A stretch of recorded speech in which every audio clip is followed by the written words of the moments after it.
Quiero invitarles, hermanos, a que abran sus Biblias ahí en la carta a los Hebreos, en la carta a los Hebreos, en el capítulo 12, y vamos a considerar desde el verso 1 hasta el verso 4, hasta el verso 4, donde es la parte que vamos a utilizar para lo que vamos a tratar de estudiar en esta noche. Quiero leer Hebreos capítulo 12, verso 1 al verso 4, dice: por tanto, nosotros también, teniendo en derredor nuestro tan grande nube de testigos, despojémonos de todo peso y del pecado que nos asedia, y corramos con paciencia la carrera que tenemos por delante. Puestos los ojos en Jesús, el autor y consumador de la fe, el cual por el gozo puesto delante de él sufrió la cruz, y menospreciando el oprobio, y se sentó a la diestra del trono de Dios. Considerad aquel que sufrió tal contradicción de pecadores contra sí mismo, para que vuestro ánimo, dice, no se canse hasta desmayar, porque aún no habéis padecido hasta la sangre combatiendo contra el pecado. Eso es hasta ahí la lectura y la parte que vamos a considerar. Quiero decir, hermanos, que el Nuevo Testamento en varias ocasiones habla de la vida cristiana y la compara con una carrera. En varias ocasiones el apóstol Pablo especialmente lo hace, el escritor de los Hebreos también, y generalmente cuando se hace la comparación, la idea de los escritores sagrados es comparar la vida cristiana como una carrera que empezamos y que debemos de terminar. Ese es el propósito fundamental que se usa al usar la metáfora de una carrera, refiriéndose al cristianismo. No se trata de una carrera de velocidad, sino de una carrera de resistencia, una carrera de perseverancia. Esa es la idea. Ustedes, si son partidarios de ver los Juegos Olímpicos, por ejemplo, sabemos que hay competencias de carreras que son de velocidad, ¿verdad? Por ejemplo, los 100 metros planos es una carrera de velocidad, ¿verdad? Tal vez los 200 metros planos también, pero cuando ya se habla, por ejemplo, del maratón, que corren 42 kilómetros, pues ya no es tanto una carrera de velocidad, que obviamente pues gana el que llega primero, obviamente, ¿verdad? Pero se trata de resistencia. Hay gente que le gusta, por ejemplo, practicar el correr y compiten, y no compiten para tratar de ganar, sino por el mero gusto de poder aguantar grandes distancias, ¿no? Entonces, cuando se hace la metáfora, hermanos, de comparar la vida cristiana con una carrera, se busca eso más que todo, el que entendamos que no se trata de una carrera de velocidad, sino de una carrera de resistencia, de perseverancia, ¿verdad? Porque sin duda alguna, si usted tiene tiempo en la iglesia, sin duda alguna conocerá personas que dieron inicio a la carrera en el cristianismo y la abandonaron. Unos, por ejemplo, la abandonan muy al inicio, muy empezando la carrera. Otros la abandonan a la mitad de la carrera y tristemente hay quienes la abandonan inclusive casi al final de la carrera. He conocido en el tiempo de mi vida como cristiano personas que inclusive fueron predicadores y que sirvieron al Señor muchos años y al final de la carrera la abandonaron y no llegaron hasta el final, ¿verdad? De esa carrera. Entonces, en realidad se trata de perseverancia y en esa perseverancia se nos requiere, o esa perseverancia se nos requiere porque hay que hacer esfuerzo y hay obstáculos que se tienen que vencer, ¿verdad? Se requiere de esfuerzo y se requiere de constancia para aguantar el ritmo de la carrera, para aguantar hasta el final, ¿sí? ¿Quién de nosotros no ha sentido en algún momento el deseo de abandonar el cristianismo, de dejar la carrera?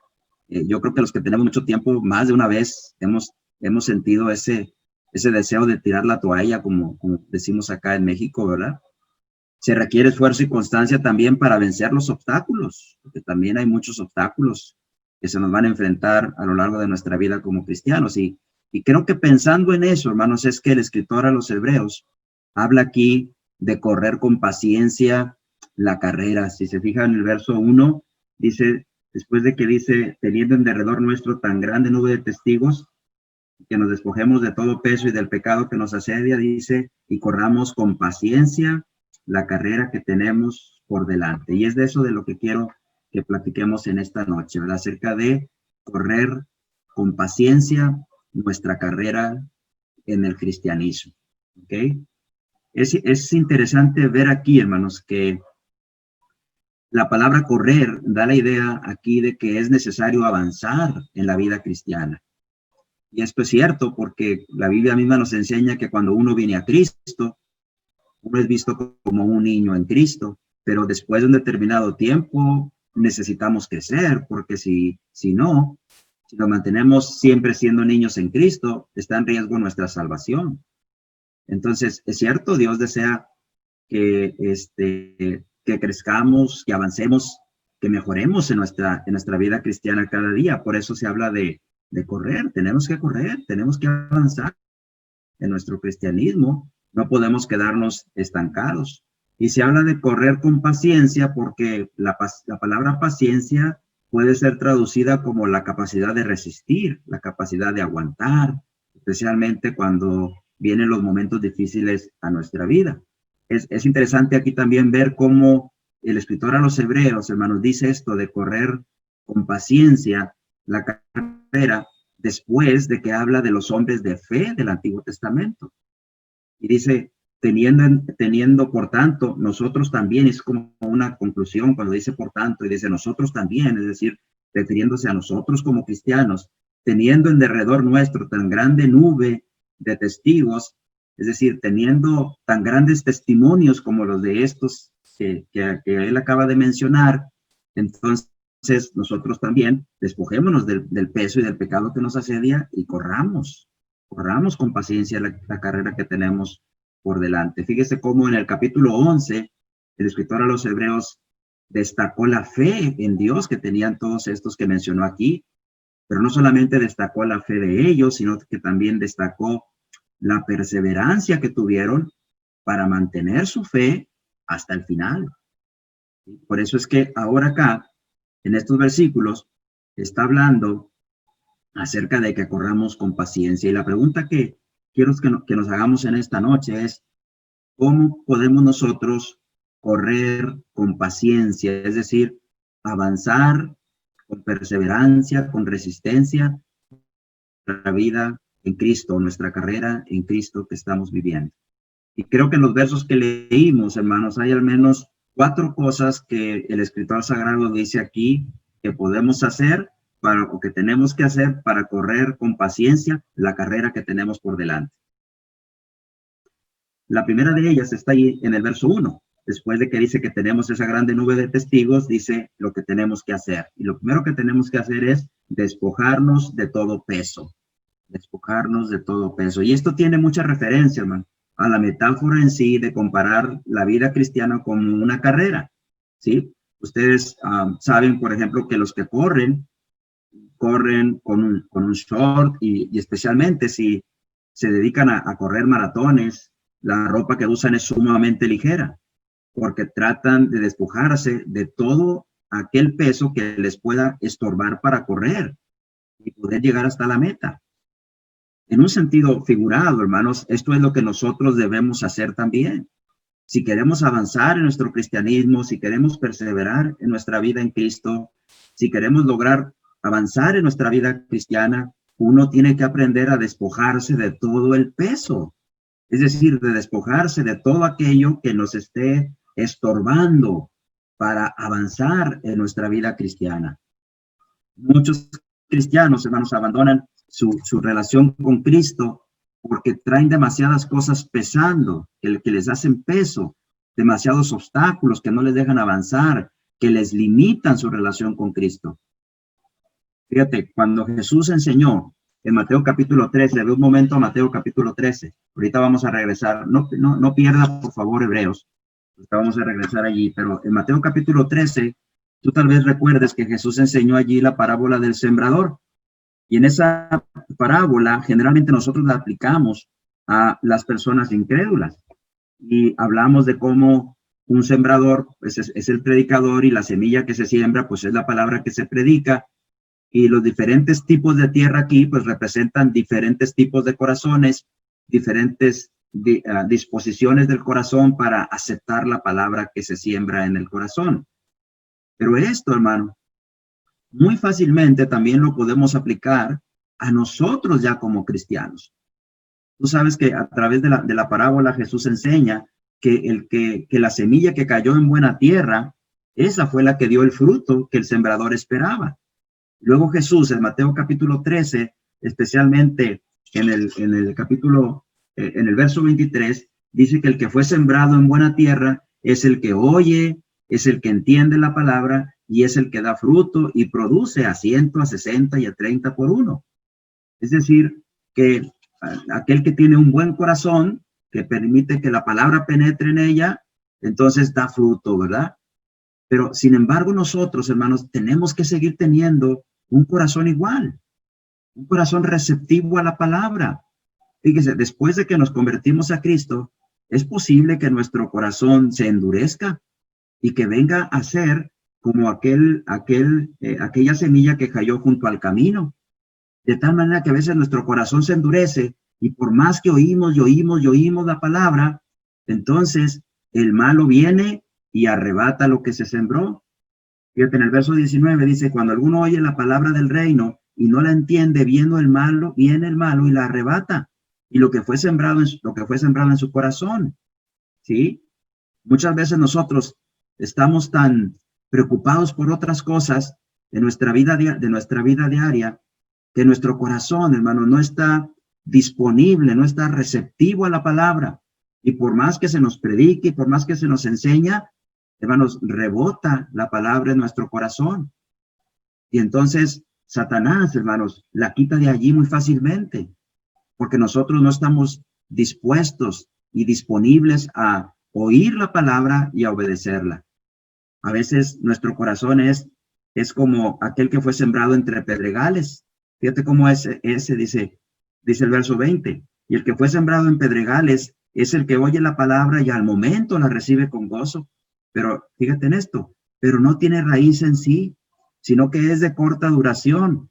Pues al venir la aflicción o la persecución por causa de la palabra, luego tropiezan.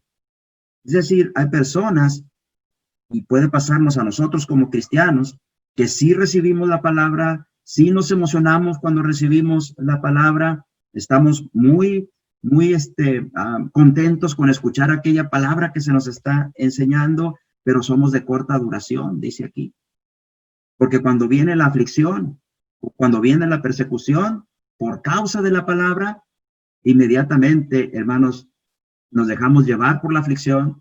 La aflicción puede más que nosotros, la persecución puede más que nosotros, y entonces, hermanos, tropezamos, dice, tropezamos. Y entonces no estamos dando el fruto que Dios desea. Ahora, fíjate, puede ser también, como dice en el verso 22, el que fue sembrado entre espinos. Y este es el que oye la palabra, pero el afán de este siglo, es decir, las preocupaciones de este siglo y el engaño de las riquezas ahogan la palabra y se hace infructuosa. Y ahora habla acá de personas, hermanos, que están tan enredadas, tan absorbidas por las cosas de este mundo, por los placeres de este mundo, por las preocupaciones de este mundo, que se olvidan de lo más importante. Entonces, por eso, si volvemos nuevamente a Hebreos capítulo 12, verso 1, la primera recomendación que el escritor sagrado dice que tenemos que hacer para poder correr con paciencia la carrera que tenemos por delante es que nos despojemos de todo el peso que tengamos, de todo aquel obstáculo. A veces pueden ser los negocios de la vida, como este que leímos aquí en el verso 22, ¿sí? Las preocupaciones o los afanes de este siglo, las riquezas, dice, hacen que sea infructuosa la palabra. A veces es nuestra propia familia la que obstaculiza nuestro desarrollo en Cristo. Me ha tocado a veces, hermanos, estudiar con personas que tienen muchas ganas de aprender del Señor, pero la familia se opone a eso. Y entonces él también ya prefiere mejor no hacerlo para no quedar mal con su propia familia. ¿sí? A veces son las tradiciones o los compromisos personales que tomamos los que nos obstaculizan el poderle servir a nuestro Dios. Pero fíjate en esto, ¿no? El escritor sagrado dice en Hebreos que si queremos correr con paciencia, tenemos que despojarnos de todo aquello que nos estorbe. Despójate de todo peso. Piensa por un momento, hermano, hermana, ¿qué es lo que está obstaculizando tu relación con Cristo? ¿Qué es lo que te está haciendo que en lugar de enfocarnos en servir mejor a nuestro Dios, estamos tratando de atender con más prontitud y con más esmero y con más diligencia lo que no tiene nada que ver con Dios? No estoy diciendo que nos tengamos que olvidar de nuestras actividades que tenemos que hacer en lo personal. Si usted es madre de familia, usted va a estar preocupada por sus hijos y eso es bueno, va a atender a su esposo, eso es bueno. Si somos padres de familia, tenemos que ir a trabajar, eso es muy bueno. Tenemos que cuidar nuestros trabajos, tenemos que ser buenos estudiantes, buenos trabajadores, todo eso tenemos que hacerlo. Pero todo aquello que nos obstaculice de nuestro servicio a Dios, hay que hacerlo a un lado, porque solamente así vamos a poder correr correctamente la carrera que tenemos por delante. ¿Sí? Ahora, mire la segunda cosa. Después de que dice que nos despojemos de todo peso, también dice, y del pecado que nos asedia. Una cosa que los cristianos tenemos que entender, hermanos, es que nosotros estamos en medio de una lucha espiritual. Acuérdate de Efesios capítulo 6, verso 12. El apóstol Pablo dice que no tenemos lucha contra carne y sangre, sino contra principados, contra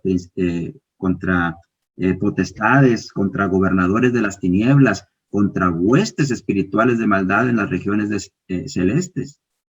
El cristiano está envuelto en una lucha diaria contra Satanás y sus demonios, contra Satanás que está poniendo constantemente tentaciones, tropiezos, contra Satanás que está tratando constantemente de aprovechar los deseos de nuestra carne para hacernos caer y que cometamos pecado y que le fallemos a Dios y que no hagamos y no vivamos conforme a lo que Dios desea. Fíjate ahí en la carta a los Gálatas, en el capítulo 5, fíjate cómo el apóstol Pablo también habla de esa lucha espiritual que tenemos en Gálatas capítulo 5, verso 16. Dice, digo pues, andad en el espíritu, dice, y no satisfagáis para los deseos, o no satisfagáis los deseos de la carne. Pero mira el verso 17, Gálatas 5, 17. Porque el deseo de la carne es contra el espíritu, y el espíritu es contra la carne, y estos se oponen entre sí, para que no hagáis lo que quisieres. Fíjate en esta última parte. Y estos, ¿quién? Nuestra carne. ¿Y quién? El espíritu. Las enseñanzas que recibimos de parte de Dios constantemente, hermanos, es la enseñanza del Espíritu. Cuando obedecemos esas enseñanzas del Espíritu, estamos nosotros proveyendo para el Espíritu, estamos andando en el Espíritu. Pero fíjate cómo hay esa lucha entre nuestra carne y el Espíritu. Y dice, y estos se están oponiendo entre sí. Hay una lucha constante, dice, para que no hagáis lo que quisierais. Nuestra carne nos pide hacer determinadas cosas que no son agradables a Dios, pero por otro lado tenemos la enseñanza de Dios que nos dice que si hacemos aquello, vamos a estar mal delante de Dios y estamos en esa lucha constantemente. Ese es nuestro verdadero Armagedón que luchamos en nuestra vida cristiana, ¿no? Por eso el escritor sagrado acá en Hebreos capítulo 12, verso 1, dice, no solamente te despojes de lo que te obstaculiza tu vida como cristiano, sino también despójate del pecado que te asedia. ¿Sí? Los cristianos estamos inmersos en una lucha diaria, hermanos, contra el pecado, pero somos mandados, hermanos, por ejemplo, Colosenses capítulo 3 y verso 5, dice el apóstol Pablo que debemos hacer morir lo terrenal en nosotros, fornicación, impureza, pasiones desordenadas. Y luego va a dar una lista larga en los versos siguientes de las cosas que son pecaminosas que debemos hacer o que debemos quitar de nuestra vida. Haced morir pues lo terrenal en vosotros, todo aquello que es pecaminoso. ¿Por qué? Porque Pablo sabe que esas cosas van a hacer que nosotros, hermanos, no lleguemos hasta el final de la carrera como vencedores.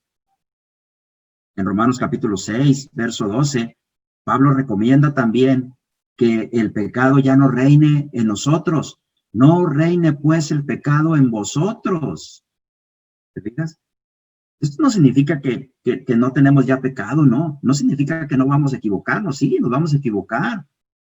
El apóstol Juan también dice que si decimos que no tenemos pecado, mentimos, y también la verdad no está en nosotros, y también a Dios hacemos mentiroso. Primera de Juan capítulo 1, verso 8 y verso 9 y verso 10. ¿Sí? Por eso Pablo dice, lo que tienes que hacer es no permitir que el pecado reine en ti, que el pecado tome nuevamente control de tu vida y que te esclavices nuevamente al pecado. Ahora mira en Hebreos capítulo 12. Dice que ese pecado nos asedia. Y asediar, hermanos, da la idea de que estamos constantemente presionados, que estamos constantemente, hermanos, bombardeados. Estamos constantemente, hermanos, sujetos a la tentación del pecado. ¿Te acuerdas cuando el apóstol Pedro escribe su primera carta en Primera de Pedro, capítulo 5, verso 8, y dice que nosotros debemos de entender que Satanás anda como un león rugiente alrededor buscando a quien devorar? Ese es el trabajo de Satanás. Él no quiere solamente darnos un susto, no quiere solamente darnos una lección. Satanás quiere devorarnos. ¿Y sabes lo que significa en el griego la palabra devorar? Significa tragar por completo. ¿Sí? Entonces, Satanás está queriendo hacernos caer. Por eso dice el escritor a los Hebreos que el pecado nos asedia. Así que solo despojándonos, hermanos, del peso y solo despojándonos del pecado, es que vamos a poder avanzar en esta carrera como hijos de Dios. ¿Sí? Pablo, hermanos, se despojó de todo aquello que le estorbaba para ganar a Cristo. ¿Te acuerdas de Filipenses capítulo 3 y verso 7? Mira, ve por un momento ahí a Filipenses capítulo 3 y verso 7. Y fíjate lo que Pablo dice allí. Pero cuantas cosas eran para mí ganancia, ¿qué dice? Las he estimado como pérdida por amor de Cristo. Y ciertamente dice, aún estimo todas las cosas como pérdida por la excelencia del conocimiento de Cristo Jesús, mi Señor. Fija, Pablo consideraba como pérdida todas aquellas cosas que antes para él eran ganancia. ¿Sí? Así también nosotros, hermano, tenemos que despojarnos del pecado para que podamos avanzar en nuestra carrera como cristianos. Todo aquello que era ganancia para nosotros, hay que hacerlo a un lado, porque si no lo hacemos, fíjate lo que dice primero a los Corintios capítulo 6. Y ahora a los Corintios capítulo 6. Primero a los Corintios capítulo 6. Y mira, por favor, lo que dice el verso 9, del verso 9 hasta el verso 11. ¿No sabéis que los injustos no heredarán el reino de Dios? No erréis, ni los fornicarios, ni los idólatras, ni los adúlteros, ni los afeminados, ni los que se echan con varones, ni los ladrones, ni los ávaros, ni los borrachos, ni los maldicientes, ni los estafadores heredarán el reino de Dios. Ahora mira el verso 11. Y esto erais algunos. ¿Sí, hermano? Algunas de estas cosas nosotros las practicamos. Tal vez nosotros éramos estafadores, tal vez nosotros éramos idólatras, tal vez nosotros, hermanos, éramos personas avariciosas, tal vez nosotros practicamos el adulterio, practicamos la fornicación, tal vez algunos de nosotros, hermanos, hicimos cosas terribles. Pero nota cómo dice el apóstol Pablo aquí, esto eran antes. Esto eran antes. Ahora ustedes, dice, han sido ya lavados, ahora han sido santificados, ahora han sido justificados. Ustedes han sido lavados con la sangre de Cristo. Ustedes tienen vestiduras blancas ahora. La sangre de Cristo borró todos sus pecados. Además, ustedes han sido santificados, ustedes han sido apartados ya para el Señor. Ustedes ahora están dedicados a propósitos divinos. Ustedes han sido justificados también ya. Ustedes ahora han sido declarados inocentes, no porque lo fueran, sino porque Dios los justificó por medio de la fe en Cristo Jesús. Romanos 5:1. ¿Se fija? Dice, y por el Espíritu de nuestro Dios, porque el Espíritu, hermanos, nos ha sido dado desde que fuimos bautizados. Y a través de sus enseñanzas aprendimos lo que teníamos que hacer para venir a ser lavados, santificados y justificados. Por lo tanto, no erréis, dice, no erréis. No erréis, dice el verso 9. Pablo le está escribiendo a los corintios, hermano, para que no regresen, para que ese pecado que les podía asediar en algún momento dado, no más tomara control de sus vidas. Entonces, mis hermanos, ¿qué tenemos que hacer para correr con paciencia la carrera que tenemos por delante? Primero, despójese de todo aquello que le obstaculice su relación con Cristo. Y segundo, despójese de todo pecado. Que no vuelva a reinar más el pecado en su vida. Haga morir lo terrenal en usted. Conviértase ahora en un verdadero esclavo de Jesucristo.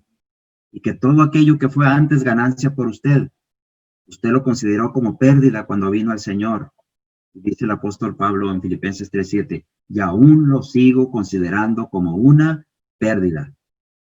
Acá en el norte de México, hermanos, tenemos un dicho y decimos que para atrás ni para agarrar vuelo.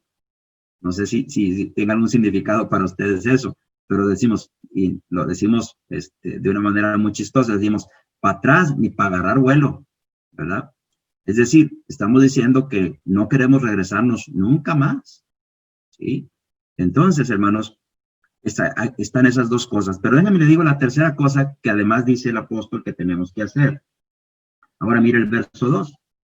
Puesto los ojos en Jesús, el autor y consumador de la fe, el cual por el gozo puesto delante de él sufrió la cruz, menospreciando el oprobio, y se sentó a la diestra del trono de Dios.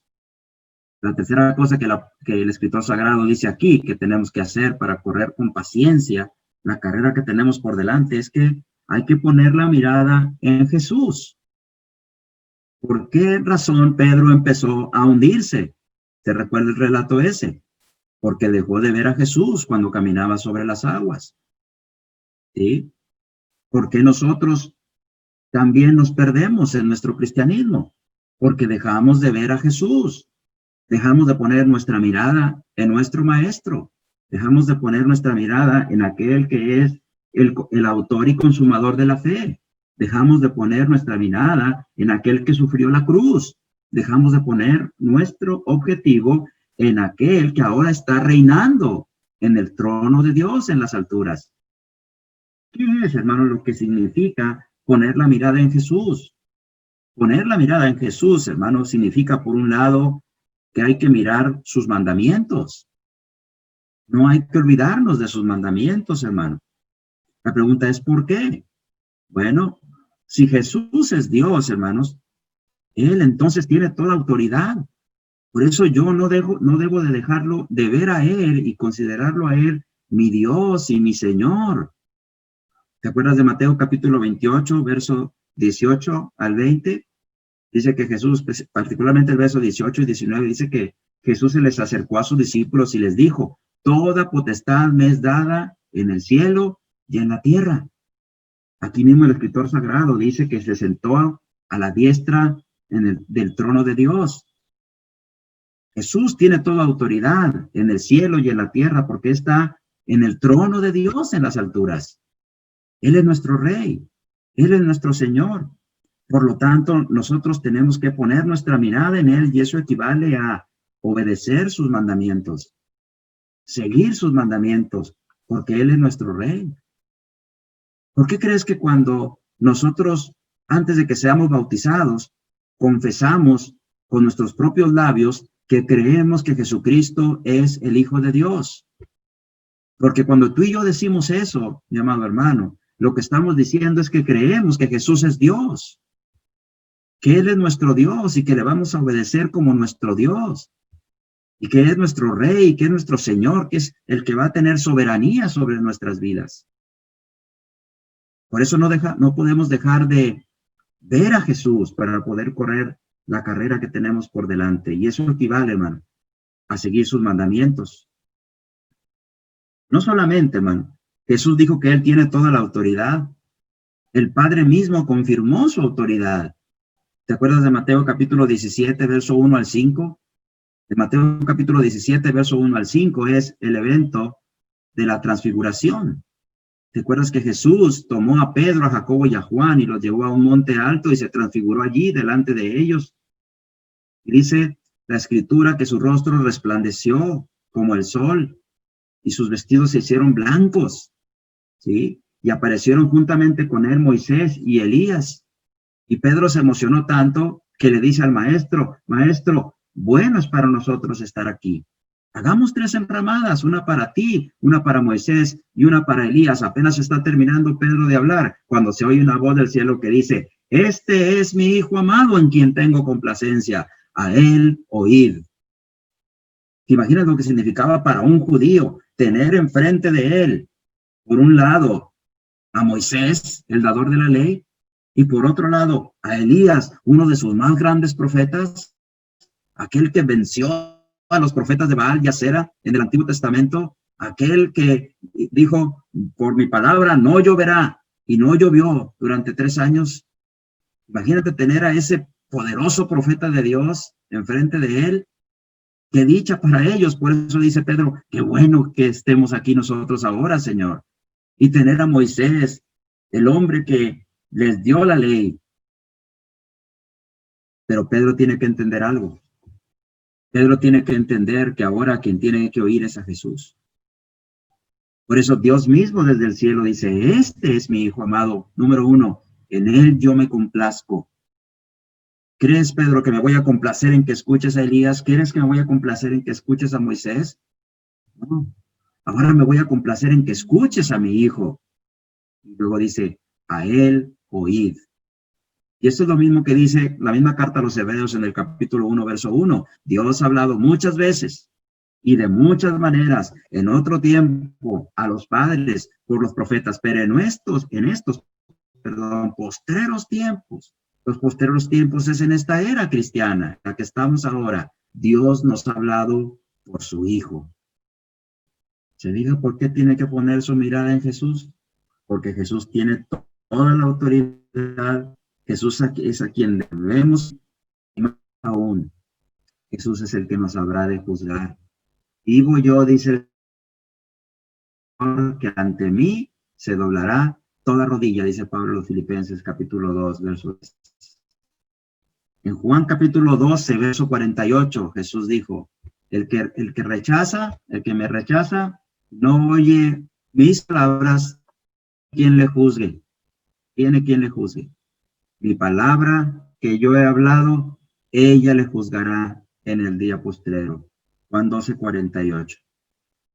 ¿Saben qué es lo más terrible que ocurre en los grupos denominacionales de nuestros días?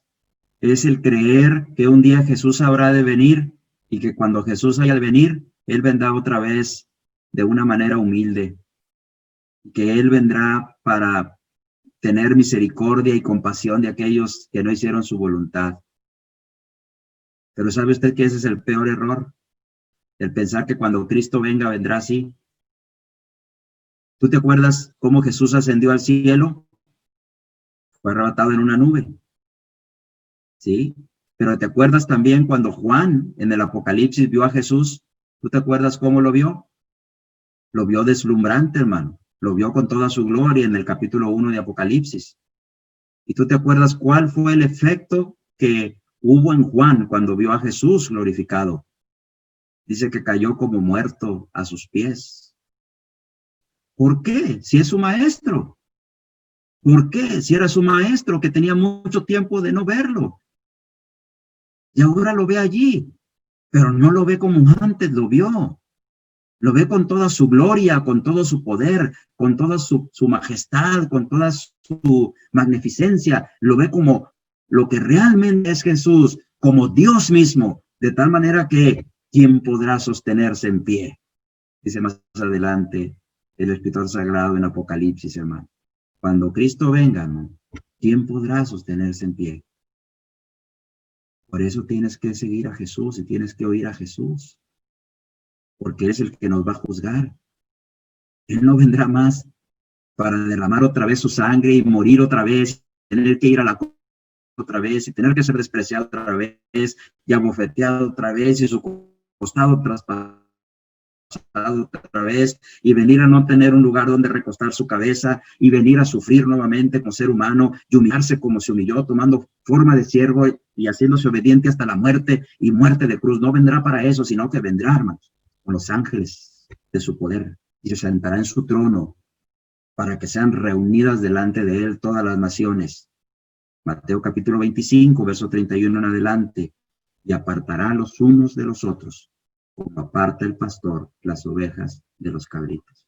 A eso vendrá el Señor, a juzgarnos. A eso. Por eso, ¿quiere usted correr con paciencia la carrera que tiene por delante? Despójese de todo obstáculo, todo peso. Despójese de todo pecado. Y no deje a Jesús. No deje de mirar a Jesús. No deje de seguir sus mandamientos. No deje de seguir su ejemplo. Pedro dijo en 1 de Pedro 2:21 que Jesús nos dio ejemplo para que sigamos sus pisadas. ¿Sí? Pablo dijo que debemos imitar la humildad de Jesús, Filipenses 2:5 al 8. Haya pues en vosotros este mismo sentir que hubo también en Cristo Jesús. Y Pablo está hablando de la humildad. Jesús, hermanos, se despojó de sus derechos, de sus prerrogativas divinas para venir y convertirse en un siervo. Así dice Pablo, que haya en ustedes esa humildad también. Así que debemos también imitar su ejemplo de misericordia, porque solo cuando seguimos sus mandamientos, su ejemplo, sus enseñanzas, entonces es que avanzamos, hermanos, avanzamos en nuestra vida como cristianos. Pero déjenme le digo la última cosa. También, hermanos, en el verso 3 dice, considerad,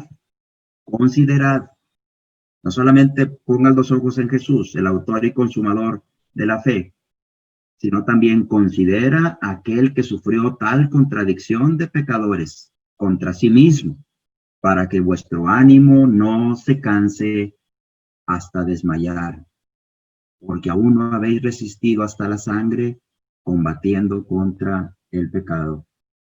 Despójate del peso, despójate del pecado, pon tu mirada en Jesús. Y número 4, considera los sufrimientos del Maestro.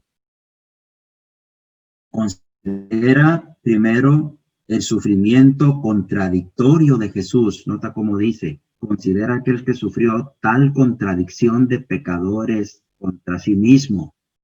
Esto significa, hermano, que el sufrimiento de Jesús fue contradictorio. Es contradictorio porque pagó por los pecados de nosotros sin haber siquiera pecado.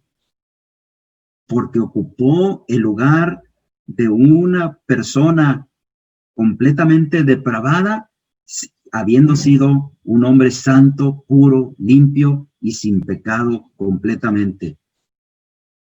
Es contradictorio su sufrimiento, hermano, porque cargó con los pecados de todo el mundo, hermano, en él, porque pagó por todos los pecados.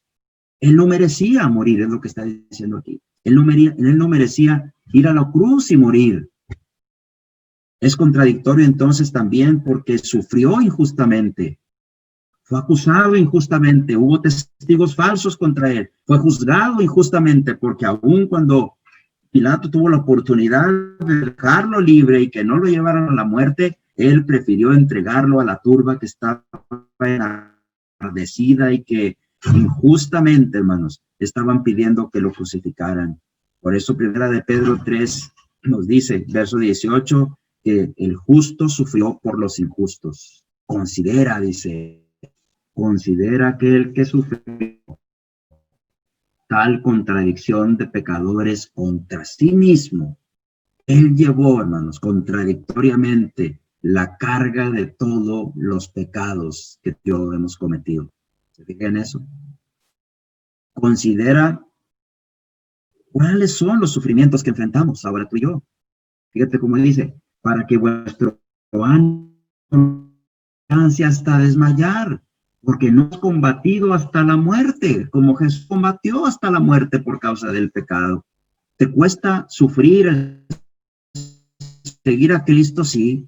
¿Hay sufrimiento en seguir al Maestro? Sí. ¿Hay sufrimiento en obedecer sus mandamientos? Sí. Nos cuesta mucho a veces tener que perdonar, sí. Nos cuesta mucho a veces tener que humillarnos, sí. Nos cuesta mucho tener que hacer a un lado la envidia, sí, también nos cuesta mucho. Pero no has padecido hasta la muerte como Cristo padeció. Y cuando pienses en que te está costando seguir al Maestro, que es mucho el sufrimiento que estás enfrentando, ponlo en una balanza y compáralo. Pon el sufrimiento tuyo a un lado y pon el sufrimiento del Maestro del otro y ve quién sufrió más. No has muerto por causa del pecado. Y Cristo sí murió, sufrió hasta la muerte por causa del pecado. Mis hermanos, ¿cuántas veces, cuántos cristianos no terminan la carrera por causa del sufrimiento? A veces porque la misma vida cristiana demanda sufrimiento. Hechos capítulo 14, verso 22. ¿Te acuerdas que el apóstol Pablo les dijo a aquellos ancianos y a aquellos miembros de la iglesia que venía, hermanos, fortaleciendo después de su primer viaje misionero, que era necesario, les dice, que a través de muchas tribulaciones, dice, entremos en el reino de Dios? En ocasiones sufrimos como consecuencia de nuestros pecados, de nuestras malas decisiones, hermano. En ocasiones es Dios el que está probando nuestra fe. Acuérdate de Primera de Pedro, capítulo 1, verso 6 al verso 8, dice el apóstol Pedro, en lo cual vosotros os alegráis, aunque ahora, si es necesario, por un poco de tiempo, tendréis que ser afligidos en diversas pruebas, para que sometida a prueba vuestra fe, la cual es más preciosa que el oro, y el cual, aunque perecedero, se prueba con fuego, vuestra fe sea hallada en alabanza, gloria y honra cuando sea manifestado Jesucristo. Fíjate, ¿sabes lo que el Señor quiere hacer cuando nos prueba? Quiere probarnos, quiere darse cuenta si tú y yo podemos ser fieles a Él cuando las cosas van bien, pero también cuando las cosas van mal. Y porque Él quiere, cuando Él venga, alabar tu fe, decirte, bien, buen siervo y fiel, decirte, pudiste llegar a la meta, decirte, ganaste la carrera, decirte, me impresionaste con tu fe, porque a pesar de que te di pruebas y pruebas difíciles, tu ánimo no se cansó hasta desmayar. ¿Se fijan eso? Hay que perseverar en medio del sufrimiento, hermano, y lo vamos a hacer si consideramos que Cristo también sufrió. Pablo estuvo dispuesto a sufrir por Cristo. Inclusive estaba dispuesto a morir por Cristo, Hechos 21:13. Jesús, hermano, a la iglesia de Esmirna le dijo, no temas en nada lo que vas a padecer. Apocalipsis 2:10. No temas en nada lo que vas a padecer. He aquí, el diablo echará a algunos de vosotros en la cárcel. Vas a tener tribulación por 10 días. Pero sé fiel hasta la muerte, y yo te daré la corona de la vida. La iglesia de Esmirna había sufrido la persecución, y el Señor les dice que aún venía más sufrimiento. Pero le dice, no temas por ese sufrimiento, porque vas a tener tribulación y la vas a tener por 10 días. El número 10 ahí es un número simbólico que indica que era una tribulación segura que vendría, pero era una tribulación que no iba a ser para siempre. Iba a ser temporal. Por eso luego les dice, si eres fiel hasta la muerte, si eres fiel, aunque eso signifique que tengas que morir, yo te voy a dar la corona de la vida. Jesús, hermano, nos dejó ese ejemplo para que sigamos sus pisadas. ¿Estás pensando dejar el cristianismo porque es mucho el sufrimiento que estás enfrentando? Tal vez el desprecio de tu familia, tal vez el desprecio de tus amigos. Bueno, ¿crees que tu sufrimiento se compara al sufrimiento de Cristo? Él sufrió contradictoriamente. Él no merecía morir y murió. ¿Sí? ¿Ha sufrido hasta la muerte como Cristo sufrió? No. Pues entonces hay que seguir adelante, hermano. Quiero terminar diciéndote esto, hermano. Para un atleta, hermano, que corre un maratón, nunca es sencillo llegar a la meta, hermano. Requiere preparación, requiere mucho esfuerzo. Y aún cuando se está en la carrera, siempre hay el riesgo de no llegar a la meta. La vida cristiana, hermanos, es comparada como una carrera en la que hay que llegar a la meta. El escritor sagrado, en Hebreos capítulo 12, verso 1 al 4, que hemos considerado en esta noche, nos dice que hay 4 cosas que podemos hacer para llegar hasta la meta. Una de ellas es despójate de todo aquello que te obstaculice tu relación con Cristo. Número 2, despójate de todo el pecado que te asedia constantemente. No te esclavices más a él. Número 3, no dejes de ver a Jesús. Pon tu vista en sus mandamientos, pon tu vista en su ejemplo. Y número 4, está dispuesto a sufrir por él, para que tu ánimo no se canse hasta desmayar. Solo así, hermano, es como al final podremos ceñirnos la corona de la vida. Solo así es como al final, hermanos, el Señor estará allí para darnos una gran bienvenida en el cielo. Y como dice Pablo a los tesalonicenses en el capítulo 4 y verso 16, para que así estemos para siempre con el Señor. En un lugar donde no habrá más muerte, donde no habrá más dolor, donde no habrá más sufrimiento, donde no habrá más clamor, no más lágrimas, porque las primeras cosas habrán pasado. Y el Señor hará nuevo todo. ¿Te imaginas estar en un lugar donde no se envejece jamás, donde no se muere jamás, y donde todo lo que hay ahí, hermanos, y todo lo que necesitemos allí, perdón, será pedido por el trono de Dios y por el Cordero? Yo quiero estar ahí, pero estaré si llego hasta el final de la carrera dedicada al Señor. Y tú también, si hacemos estas 4 cosas que hemos visto en esta noche. Que Dios les bendiga, hermanos.